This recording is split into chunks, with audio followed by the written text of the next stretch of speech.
Muy bien, si ustedes pueden ver ahí, hermanos, estamos iniciando ya nuestra clase con la grabación. Nos quedamos en la pregunta número 14 de esta lección que habla de la iglesia, ¿verdad? Ahí nos dice que vayamos a Hechos, capítulo 20, por favor, para que lo busquen. Y vamos a ver cómo describe el apóstol Pablo a los líderes de la iglesia en Éfeso.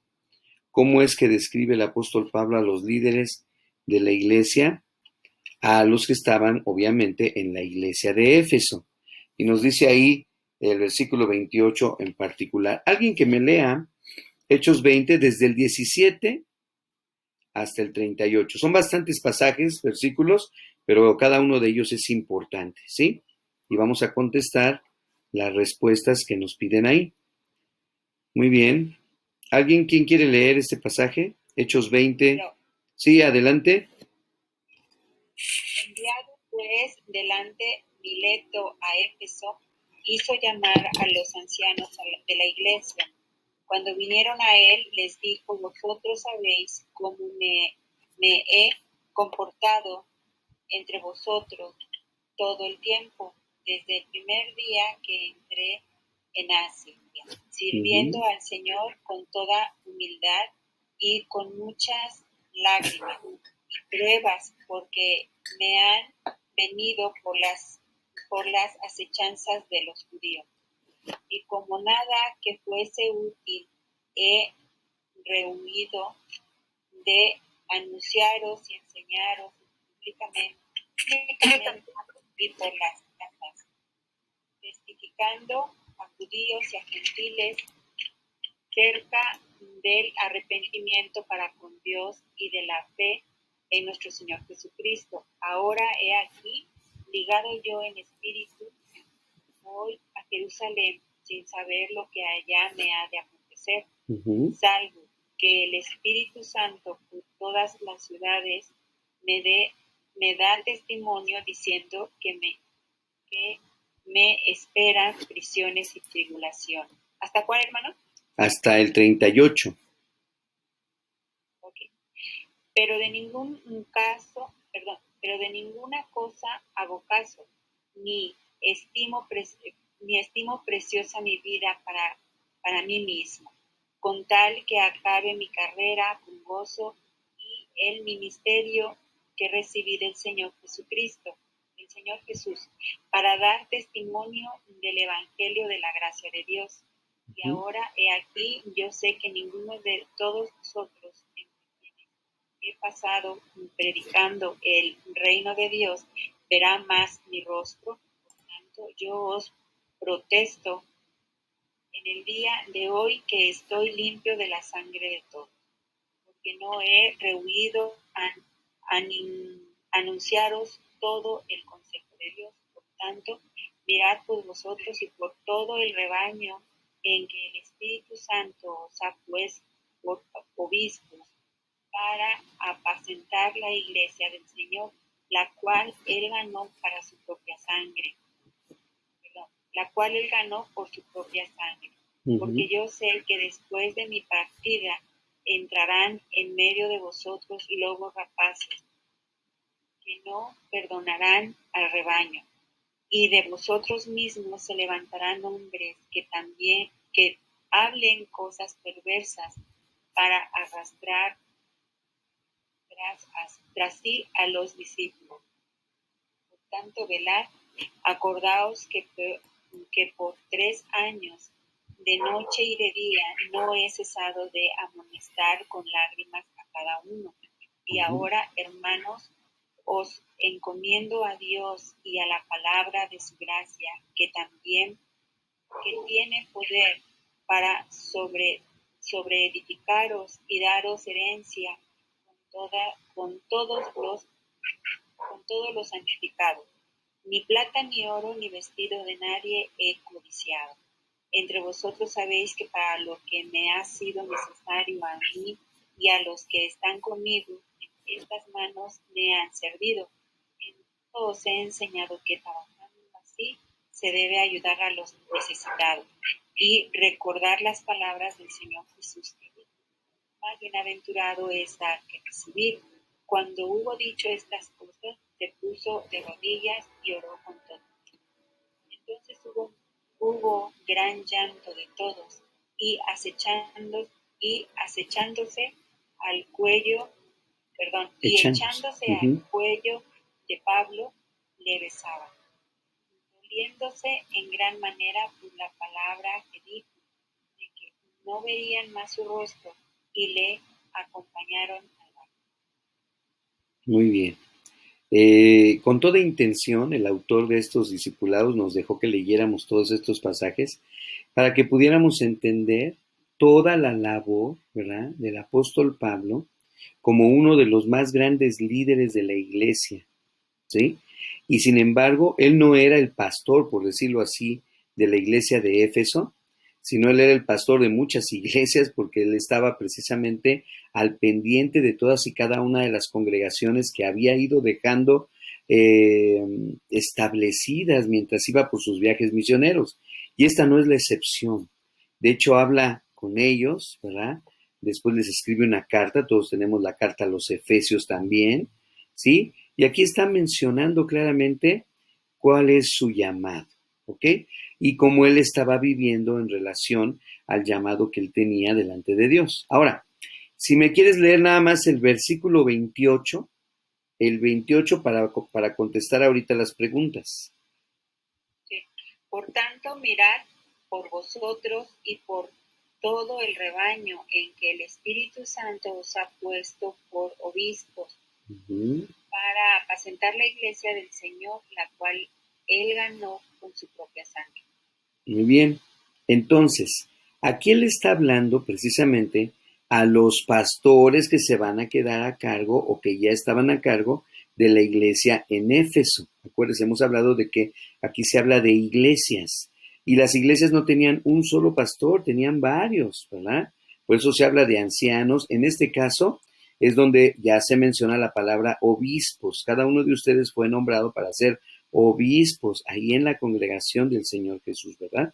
Ahora vamos a contestar la pregunta, quién les dio su posición como líderes a estos obispos, a estos pastores? Al mismo Pablo. En los primeros versículos del versículo 7 en adelante nos da una idea de quién es el que da esa posición de liderazgo. También el versículo 28 nos da una idea. A ver, ¿qué opinan ustedes? ¿No tienes audio, hablas? ¿Mande? El Espíritu Santo les había dado. Muy bien, muy bien. Primero que nada, es un cargo establecido por el Espíritu Santo, ¿verdad? Es el Espíritu Santo que habla a los corazones de los que quieren ser líderes. Muy bien, ¿qué más?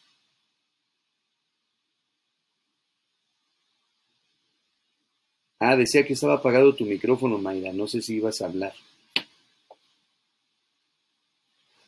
¿Y quién más le da el liderazgo? Bueno, se lo da la iglesia misma. Es decir, la iglesia se encarga de buscar, ¿verdad?, quiénes serán esos pastores. ¿Sí? En la actualidad, pues, las iglesias buscan pastores, ahora sí que entre pastores. Entonces van a buscar entre los seminarios, a seminaristas que ya están saliendo del estudiar el seminario o que ya se graduaron, o pastores que se graduaron y que de alguna manera pues no tienen una iglesia que pastorear. Entonces, actualmente así es, pero lo más natural es que de las mismas congregaciones surjan aquellos que van a pastorear, aquellos que van a ser obispos, aquellos que van a estar al frente como ancianos de la iglesia. Generalmente no se menciona a uno solo, generalmente en las iglesias se menciona a varios, ¿verdad?, dentro de las congregaciones. Muy bien. Y de acuerdo al versículo 28, ¿cuál es la responsabilidad de estos obispos, de estos ancianos, de estos pastores? ¿Qué dice ahí? Es para apacentar a la iglesia del Señor, ¿no? Exactamente, para apacentar a la iglesia del Señor. Muy bien. Esa es la responsabilidad primordial de los pastores, de los obispos. Ahora vamos a ver, ya vimos el qué y el por qué, ¿no? Y que son necesarios. Está establecido, como dijo el Señor, que habría pastores, maestros, como evangelistas y todos los demás cargos que vimos la lección pasada. Ahora vamos a buscar Primera de Pedro capítulo 5 y los versículos 2 y 3 nos van a hablar de las actitudes que deben de tener los obispos, los pastores, los ancianos, de cómo se debe de servir en la iglesia o a la iglesia. Y aquí nos dice que nomás escojamos dos, así que, mira, son varias. Ve buscando el pasaje, Primera de Pedro 5, del 2 al 3, ahorita lo van a leer. Dice ahí que debemos de servir por obligación. Dice ahí que debemos de servir con entusiasmo según el llamamiento de Dios, que debemos de servir con el deseo de servir a los demás y ser buenos ejemplos, que debemos servir pensando en los beneficios materiales de servir o aguantando hasta que alguien más pueda hacerlo en lugar de nosotros. Bueno, de todas esas que acabo de leer, vamos a escoger dos, pero de acuerdo a lo que dice Primera de Pedro. ¿Quién me quiere leer Primera de Pedro 5, del 2 al 3? Yo. A ver. Dice, apacentad la grey de Dios, y entre vosotros, cuidando de ella, no por fuerza, sino voluntariamente, no por ganancia deshonesta, sino con ánimo pronto, no como teniendo señorío sobre los que están a vosotros, a vuestro cuidado, sino siendo ejemplos de la grey. Muy bien, hasta el 3, ¿verdad? Es que ahorita vamos a leer el 4, ahí guárdate el 4 ahorita para que nos lo lea Chayito. Entonces, nada más aquí entre el 2 y el 3, ¿cuáles dos escogeríamos de las que están ahí? A ver, ¿quién me dice? La primera, la que dice que debemos de servir por obligación. No, ¿verdad? Ahí dice que no es por obligación. Bueno, la que sigue dice con entusiasmo, según el llamamiento de Dios. ¿Esa qué les parece? De acuerdo a lo que leímos. Pues de acuerdo a lo que leímos, yo creo que sí, ¿verdad? Los pastores, los obispos debemos de servir así con entusiasmo, porque hemos sido llamados según el llamamiento de Dios, ¿sí? Entonces ya no es por obligación, ya es en respuesta al llamamiento de Dios. Así que la número 2 sí puede quedar. Pero luego nos dice que escojamos otra. A ver, la que sigue dice que debemos servir con el deseo de servir a los demás, siendo buenos ejemplos, los pastores. ¿Esa también quedará de acuerdo al pasaje? Hay una parte en el pasaje que dice siendo ejemplo, ¿verdad? Siendo ejemplo de la grey. Siendo ejemplo de la grey, exacto. Entonces, esta segunda también queda, perdón, la tercera. Entonces, la número 1 no la podemos escoger porque no debe de ser por obligación. Pero la número 2 y la 3 sí quedan. Ahora la otra, pensando en los beneficios materiales de servir. O sea, los pastores que sirven, pues porque hay beneficio material, ¿verdad? Hay dinero, hay bendición material. ¿Será por eso que debemos de servir? Tampoco. Y la otra, pues menos, porque dice que debemos de servir aguantando hasta que alguien más pueda hacerlo. Pero tampoco puede ser así, ¿verdad? Tampoco puede ser así. Entonces las primeras, la 2 y la 3 son las que quedan ahí en el pasaje. Muy bien, vámonos rápido a la número 16. Ahora sí leen, Chayito, Primera de Pedro 5:4. ¿Qué promesa da Cristo a los que son fieles en llevar a cabo este ministerio? Dice, y cuando aparezca el príncipe de los pastores, vosotros recibiréis la corona incorruptible de gloria. Muy bien, entonces la respuesta es, recibiremos, ¿verdad? La corona incorruptible de gloria. Déjame te digo que en la Biblia hay varias coronas, pero esta corona se menciona específicamente para aquellos fieles servidores del Señor, ¿verdad? En esta tarea tan especial que es el pastorado o el obispado o como ancianos, como lo queramos llamar de acuerdo a como hemos aprendido ahora en la palabra de Dios. Muy bien, ahora vamos a entrar a una parte interesante, porque ¿cuál debe de ser nuestra responsabilidad ahora ante los llamados de Dios para servir dentro del ministerio? ¿Cuál es nuestra responsabilidad? A ver, alguien busque primero Hebreos capítulo 10, versículo 25, que es un pasaje pues muy conocido, ¿verdad? Un pasaje muy, muy conocido. ¿Cómo dice Hebreos 10, 25? ¿Quién lo lee?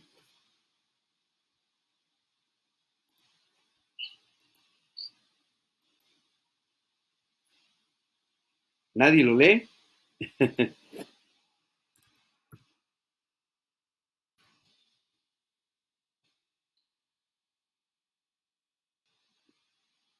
Bueno, Hebreos 10, 25 dice, no dejemos de congregarnos como algunos tienen por costumbre, más bien exhortémonos, animémonos, ¿verdad? Y con mayor razón cuando vemos que el día se acerca.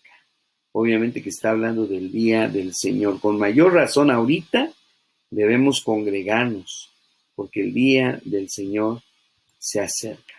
Entonces, primero, delante de Dios, delante de la iglesia, delante de los siervos del Señor, nuestra responsabilidad como parte de este cuerpo de Cristo que somos es no descuidemos, ¿verdad? El congregarnos. No descuidemos el congregarnos. Digo, y ahora, aunque lo estamos haciendo en línea, es lo mismo, ¿verdad? No estamos, no debemos descuidar el congregarnos ahora, incluso en línea también, ¿sí? Para que lo tomemos en cuenta. Muy bien, excelente, vamos a continuar. Alguien busque en su Biblia Efesios 4:3. Efesios 4:3. Vamos a ver qué nos dice la escritura y vamos a contestar ahora la número 18. ¿Qué tan importante es guardar la unidad con otros creyentes? Bueno, hasta sin leer Efesios, ahorita con todo lo que hemos estudiado de la unidad, ya hoy terminamos la lección 11, ¿verdad? Nos quedan dos. Con todo lo que hemos estudiado de la unidad, ya deberían contestar esta pregunta así fácil, ¿verdad? Y poner muchas respuestas posibles. Pero según Efesios 4:3, a ver quién lo lee. Efesios 4:3. Dice, hagan todo lo posible por mantenerse unidos en el espíritu y enlazados mediante la paz. Muy bien. ¿Cuál es la palabra clave que hemos estado manejando en todos estos estudios de la unidad? Perseverar, perseverar, perseverar. Es lo que nos está diciendo también Efesios 4:3, que le pongamos atención a guardar la unidad. Definitivamente es importantísimo. Por eso dice, ¿qué tan importante es guardar la unidad? Pues es muy importante guardar la unidad. Y nos habla del vínculo de la paz, nos habla del vínculo del amor, ¿verdad? ¿Cómo es que nosotros debemos guardar la unidad entre nosotros? Pero otra vez, perseveremos en esto, ¿verdad? Perseverando, echándole ganas. Muy bien. Número 19, ahí mismo en Efesios capítulo 4, pero ahora el versículo 2. ¿Sí? Vamos a ver esas cualidades que aparecen ahí en el versículo 2 y que nos dicen cómo pueden contribuir estas cualidades a la unidad. ¿Cómo pueden contribuir estas cualidades a la unidad? ¿Cuáles son esas cualidades? ¿Quién las lee? Efesios 4:2.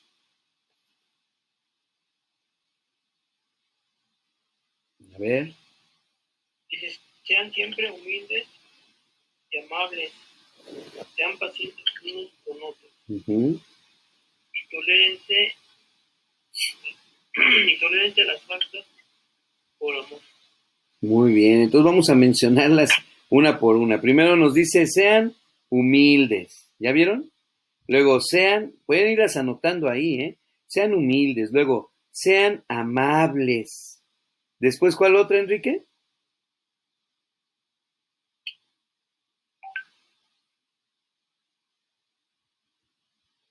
A ver,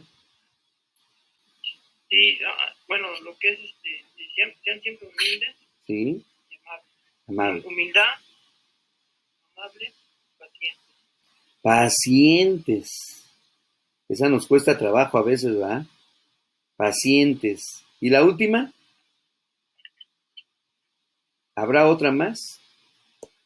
Tolerante. Bueno, aquí en la versión de tolerante. Ah, muy bien, en la nueva traducción viviente, ¿verdad? Tolerantes, muy bien. Tolerantes, las faltas Ajá, tolerante. Y tolérese las faltas por amor. Muy bien. Y realmente la humildad, la paciencia, la amabilidad, todo esto está vinculada con el amor, ¿eh? O sea, porque realmente todo lo hacemos por amor. No lo hacemos para soportar al hermano, o porque a lo mejor el hermano no tiene la misma sabiduría que tiene el otro hermano, o según la situación que se presente. No, no, no. Lo hacemos por amor y esa amabilidad y todo lo que se menciona aquí de cualidades, ¿verdad? Nos van a servir para contribuir a la unidad de la iglesia, ¿sí? Entonces, es bien importante que pensemos en esto. Sobre todo ahora al regreso yo creo que, por ejemplo, fíjate, aunque ya nos conocemos, aunque nos vemos y que ahora ya no nos hemos visto tan seguido, yo creo que hay que exaltar todavía más estas cualidades entre nosotros. Ahí se mencionó, Enrique nos lo leyó ahorita, entre vosotros, háganle así entre ustedes. Entonces son cosas o son cualidades que tenemos que practicarlas. ¿Y cuándo las vamos a practicar? Pues cuando nos veamos, ¿verdad? ¿Sí? Tener siempre esas actitudes en nuestra mente, en nuestro corazón. Muy bien, excelente. Vamos a continuar. Vamos a la pregunta 20. Según Gálatas 6:6, ¿quién busca Gálatas 6:6? Según Gálatas 6:6, ¿quién es responsable por apoyar económicamente a los que nos instruyen o nos enseñan en la fe? ¿Quiénes son los Yo, responsables? yo. Sí, Dice, Gálatas 6:6, sí, dice, el que es enseñado en la palabra, haga participe de toda cosa buena al que lo instruye. ujú, muy bien. Entonces somos nosotros responsables, ¿verdad? De apoyar al que instruye en la fe, ¿verdad? Este es este es un versículo de muchos otros que hay en las Escrituras y de muchos otros ejemplos. Ya hemos leído y hemos estudiado todo lo que enseña el Antiguo Testamento acerca de los sacerdotes, los levitas, los que vivían y trabajaban en el templo y trabajaban en la enseñanza también, ¿verdad? Y que instruían al pueblo en la fe. Lo leímos también con Esdras, con Nehemías, cómo se levantaban, ¿verdad? Los levitas, se levantaban los sacerdotes y empezaban a leer la Biblia y enseñarle la Biblia al pueblo, ¿no? Y sabemos que todos estos dependían para poder sobrevivir de los diezmos de todos los demás, ¿no? Acuérdense que todas las tribus les daban a ellos para que ellos pudieran comer, para que ellos pudieran subsistir, ¿verdad? Para que ellos pudieran seguir adelante con la labor que les había sido dada en el templo. Bueno, eso mismo sucede en las iglesias el día de hoy, ¿sí? Y es una parte pues, muy bonita de nuestras congregaciones porque dependemos totalmente, ¿verdad? Totalmente de las iglesias, del amor de los hermanos hacia los pastores. Y no necesariamente también los pastores, sino a cualquiera que trabaja dentro de la iglesia para beneficio de la misma, ¿verdad? Muy bien. Y luego la número 21 dice, ¿qué actitud debemos tener hacia nuestros líderes espirituales? A ver, y nos dan tres opciones. Busquen Hebreos 13:7. ¿Qué nos dice Hebreos 13:7?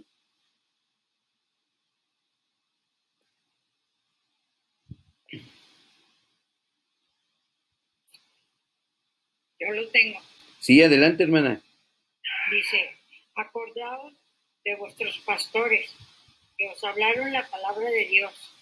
Considerad cuál haya sido el resultado de su conducta Uh-huh. Imitad su fe. Exacto. Yo creo que aquí también podemos subrayar dos respuestas.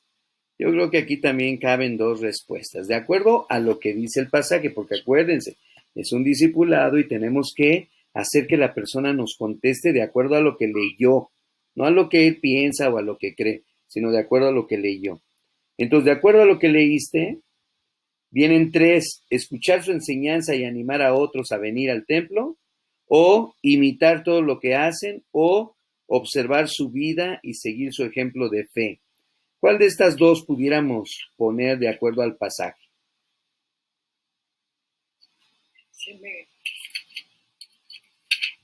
¿Qué pasó? Se me jaló con el ventilador, Ah, se te perdió Hebreos 13:7. con el ventilador. Bueno, pues de lo último que leíste fue imitar su fe. Y ahí sí queda entonces la número 2 que dice imitar todo lo que hacen. Porque pues nosotros andamos por fe, obviamente, ¿verdad? Entonces somos ejemplos de fe a la Grey también. Entonces podemos, y el apóstol nos invita, el apóstol Pablo, a imitar lo que hacen, a imitar su fe.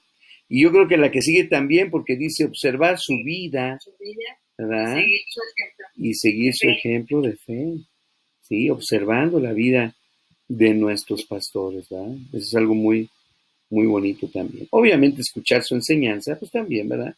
Y animar a otros a venir, pero no está implícito en el pasaje, pues estamos contestando de acuerdo a lo que nos dice el versículo 7 nada más de Hebreos 13. Muy bien, y luego, fíjate, en el versículo, en la última que es la número 22, a ver, dice, haz un resumen de cómo podemos, no, todavía nos falta la 23, pero esa es la tarea. Haz un resumen de cómo podemos orar por nuestros líderes espirituales. Ese está muy interesante. A ver, ¿quién lee este último pasaje, Colosenses 4, versículos 3 y 4?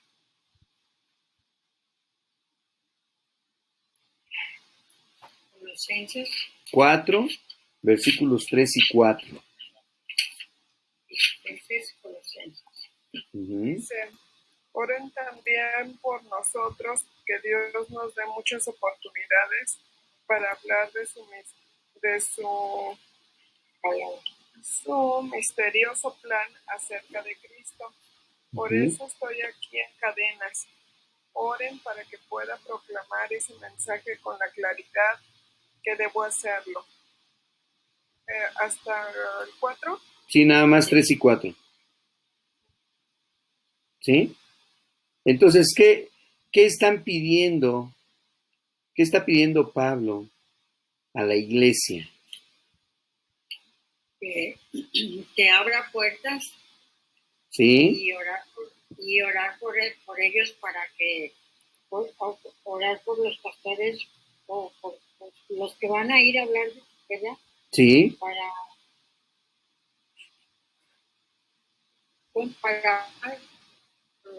cómo deben de hablar a las personas, ¿verdad?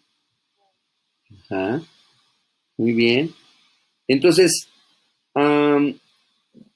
¿qué pudiéramos pedirle al Señor cuando oramos por nuestros pastores? De acuerdo a lo que ahorita se leyó en ese pasaje de Colosenses. A ver. Que Dios les dé sabiduría Que para Dios- que todo lo que enseñen, digan, sea conforme a la palabra de Dios. Ajá. Como decía nuestra hermana Chalito, que abra puertas. Como aquí dice muchas oportunidades para hablar de su ministerio. Ajá. Y termina el versículo 4. Oren para que puedan proclamar este mensaje con la claridad que debo hacer. Muy bien. Qué importante, por ejemplo, esa petición de oración, ¿verdad? Para que nosotros como pastores podamos compartir el mensaje con claridad. Porque es difícil, hermanos, es difícil, ¿verdad? Y depende mucho del estudio, de la lectura, de la Biblia, lectura de otros libros, comentarios. A veces como pastores también entre nosotros los pastores nos hacemos preguntas y a ver cómo esto y qué entiendes de esto y a ver, y vamos también aprendiendo para poder después enseñar a otros, ¿verdad? Muy bien, pues yo les animo a que sigan orando por un servidor, ¿verdad? Y que a su vez nosotros sigamos orando por todos aquellos pastores, obispos, ancianos que forman parte de nuestras vidas, ¿verdad? Y que están ahí para servicio al Señor. Muy bien, fíjate, la pregunta 23, que es la de tarea, repasa la lección, ¿verdad? Que es una lección que se nos fue muy larga y reflexiona sobre esta lección en oración. Dice, ¿cuál es lo más importante que has aprendido en esta lección? Obviamente que ahorita no lo vas a contestar, eso lo vas a poner por escrito. Y ya que sepas qué es lo más importante que has aprendido, ¿cómo puedes ponerlo en práctica en tu vida hoy? ¿Verdad? ¿Cómo puedes ponerlo en práctica en tu vida ahora? Entonces, vimos todo el aspecto de la iglesia en el sentido universal, vimos el aspecto de la iglesia local y la importancia que debemos darle a la iglesia como iglesia nuestra de aquí, de Saltillo, de nosotros, en la que pertenecemos. Vimos después la importancia, ¿verdad?, de los pastores y obispos, y ahorita cuáles son nuestras responsabilidades también hacia ellos. Así que bueno, pues esta es la clase del día de hoy.